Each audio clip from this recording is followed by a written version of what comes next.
Film की शुरुआत एक रहस्यमयी लड़की एंजेल से होती है, जो अचानक एक दीवार के भीतर से बाहर निकलती है।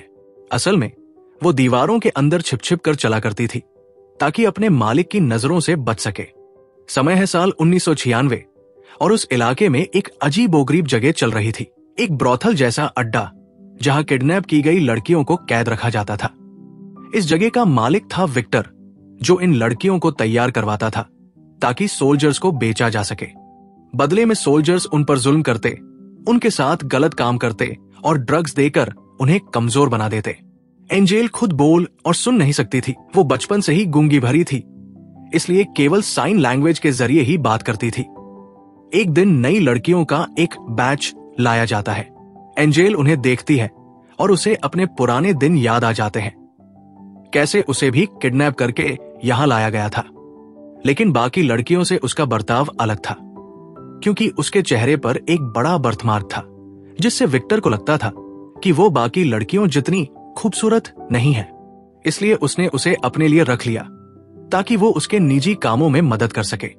एंजेल इन नई लड़कियों से कहती है कि अगर उन्होंने विक्टर की बातों पर भरोसा नहीं किया तो उनका अंजाम बुरा होगा, और अपनी बात साबित करने के लिए वो एक लड़की की जान ले लेता है। इससे सब लड़कियां डर जाती है और जो कहा जाता है वही करने लगती है। एंजेल का काम था उन लड़कियों को दवा देना, उनका मेकअप करना और उन्हें तैयार करना। वो खुद को इस गंदे खेल का हिस्सा नहीं मानती, लेकिन अंदर ही अंदर घुटती रहती है। जब वो अपनी पुरानी जिंदगी को याद करती है तो उसे अपने माता पिता और बहन की तस्वीरें सामने आने लगती हैं। उसकी फैमिली पर सोल्जर्स ने हमला किया था, सबको मार डाला गया और उसकी छोटी बहन को कहीं और भेज दिया गया।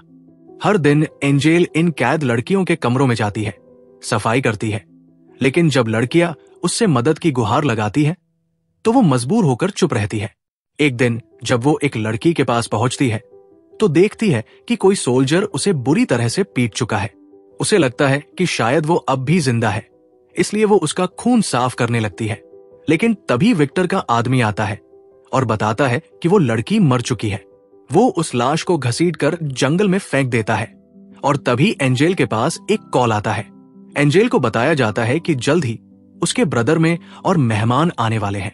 विक्टर का एक आदमी उसके पास आता है और कहता है कि वो लड़कियों को जल्दी से तैयार कर दे, क्योंकि कुछ खास लोग आने वाले हैं। एंजेल दवाएं लेती है और लड़कियों को बेहोशी की हालत में लाने के लिए उनके पास जाती है। वो एक नई लड़की वन्या के पास जाती है। वन्या उससे उसका नाम पूछती है, लेकिन एंजेल बोल नहीं सकती, इसलिए कोई जवाब नहीं दे पाती। तभी वन्या साइन लैंग्वेज में हाय कहती है, जिसे एंजेल तुरंत समझ जाती है। ये देखकर उसे वन्या से एक खास जुड़ाव महसूस होता है, क्योंकि वही पहली लड़की थी जिसने उससे साइन लैंग्वेज में बात की थी। सोल्जर्स के चले जाने के बाद एंजेल फिर लड़कियों के कमरों में जाती है, उनकी सफाई करती है, शरीर से खून साफ करती है और उनका मेकअप भी। उसे याद आता है जब वो पहली बार यहां लाई गई थी, तब विक्टर ने ही उसका नाम एंजेल रखा था और कहा था कि वो हमेशा उसका ध्यान रखेगा। लेकिन इसके पीछे शोषण और कंट्रोल की भावना छिपी थी।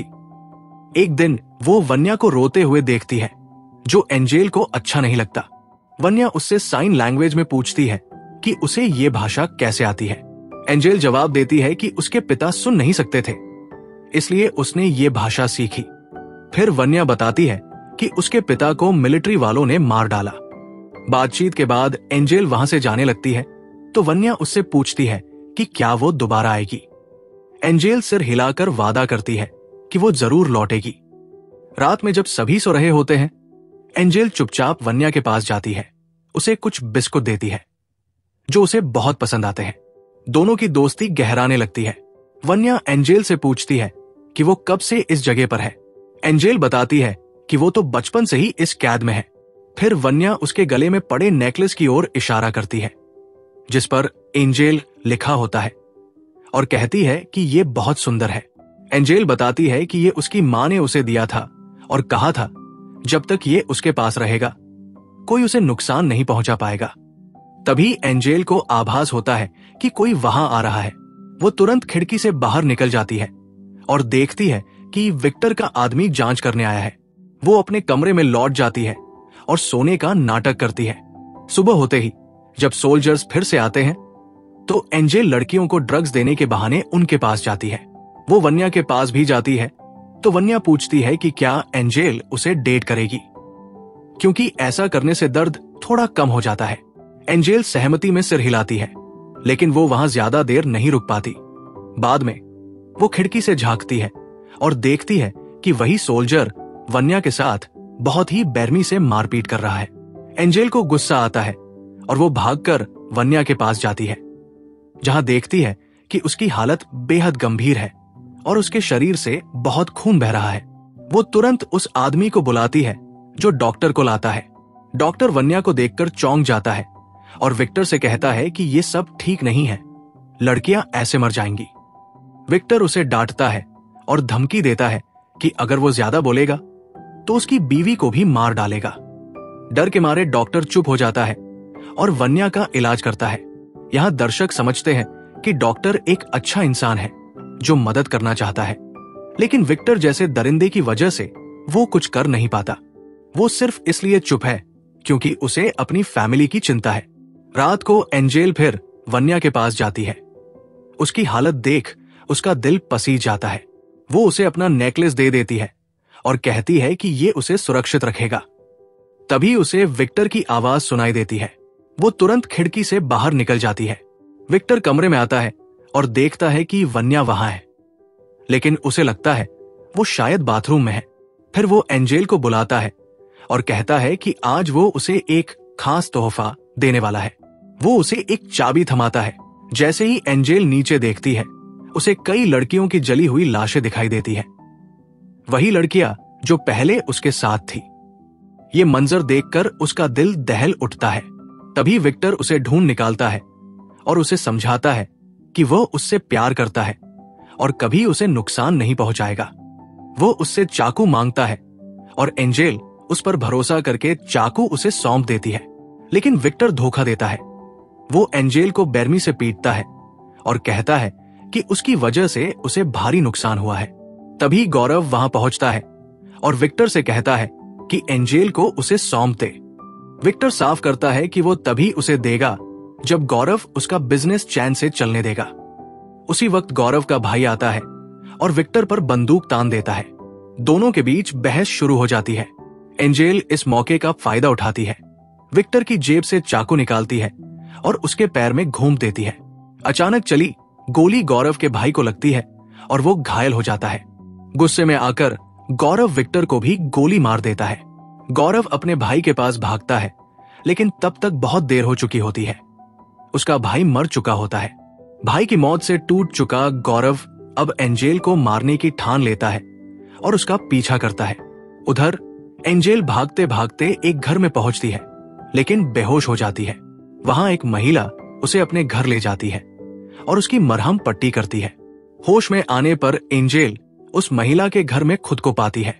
दीवार पर टंगी एक तस्वीर देखकर वो चौंक जाती है। वो उस सोल्जर की फोटो होती है जिसे एंजेल ने मारा था, और साथ में महिला की फोटो होती है। अब उसे समझ आता है कि वो महिला उसी सोल्जर की पत्नी है। गौरव, जो जानता था कि ये महिला वही आसपास रहती है, उसे फोन करके कहता है कि अगर कोई लड़की वहां आए तो उसकी मदद न करे, क्योंकि उसने उसके पति को मार डाला है। महिला जब सच्चाई जानती है तो एंजेल से सवाल करती है, लेकिन बात बढ़ जाती है और एंजेल बचाव में उस महिला को भी मार देती है। गौरव वहां पहुंचता है और अपनी भाभी की लाश देखता है। गुस्से से भरा हुआ वो एंजेल को भागते देखता है। वो फैक्ट्री एरिया में कुछ मजदूरों से मदद मांगती है, लेकिन सब डर के मारे भाग जाते हैं। एंजेल एक पाइप के अंदर छिप जाती है और गौरव भी उसका पीछा करता है, लेकिन पाइप में वो फंस जाता है, जबकि एंजेल आसानी से अंदर बढ़ती जाती है। एंजेल गौरव के पास आती है और उसके खून से उसके चेहरे पर मेकअप बना देती है। गौरव गिड़गिड़ाता है, लेकिन एंजेल उसकी मदद नहीं करती। उसके मुंह में कपड़ा ठूंस देती है ताकि वो आवाज ना कर सके। जैसे ही मशीन स्टार्ट होती है, धुएं में घुटकर गौरव की मौत हो जाती है। अब एंजेल एक गांव पहुंचती है, जहां एक बुजुर्ग महिला खेत में काम कर रही होती है। वो एंजेल को देखकर उसे गले लगा लेती है और घर के अंदर ले जाती है। वही महिला एक डॉक्टर की पत्नी होती है और डॉक्टर एक नेकदिल इंसान होता है जो एंजेल की देखभाल करता है। फिल्म यही खत्म होती है।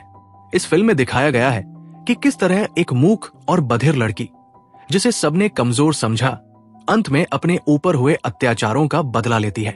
विक्टर ने उसे इसलिए रखा था क्योंकि वो बेचने लायक नहीं थी, लेकिन वही लड़की सबसे खतरनाक साबित हुई। ये कहानी एक मजबूत संदेश देती है, कभी किसी को कमजोर मत समझो। बुद्धि और हिम्मत से कोई भी बड़ी से बड़ी ताकत को हरा सकता है।